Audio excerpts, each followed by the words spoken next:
রাস্তার জন্য দুর্নীতি না হয়, যেন রাস্তা যেভাবে ম্যানুয়াল আছে সেভাবে যেন রাস্তা ঠিক মতন করে, এটা আপনার একটু দয়া করে দেখবেন। আর কি বলবো। আধলা মাটিবালির রাস্তা। যশোরের সারসার নিজামপুর পাড়িয়ারঘোপ রাস্তাটি দেখার কেউ নেই।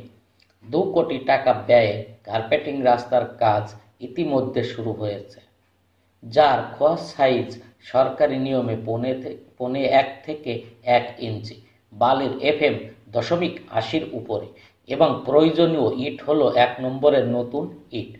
প্রথমে রাস্তার বেড কেটে রোলার টেস্টিং, বালি কম্প্যাক্ট রোলার দিয়ে, খোয়া বালি মিশ্রণ আলাদা জায়গায়, পরে বেডে ঢেলে পানি সহকারে কম্প্যাক্ট রোলার দিয়ে।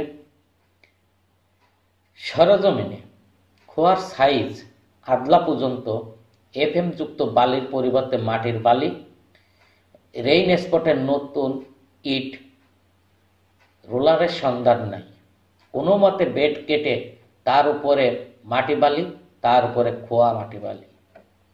খোয়া মাটি বালির মিশ্রণে বালির পরিমাণ বেশি এবং হেডমিস্ত্রি কোদাল দিয়ে খোয়া ভাঙার দৃশ্য দেখলেই বোঝা যাবে আসল রহস্য। সরকারি নিয়ম না মেনে পুকুর বা জলাশয়ে মেশিন বসিয়ে এ মাটি বালির উত্তোলনে বিরাট ক্ষতির সংশয় থেকে যায়। জানা যায় এসব কাজে প্রশাসনকে ম্যানেজার ভুল তথ্য দিয়ে কিছু অসাধু ব্যক্তি এসব অপকর্ম করে যাচ্ছে।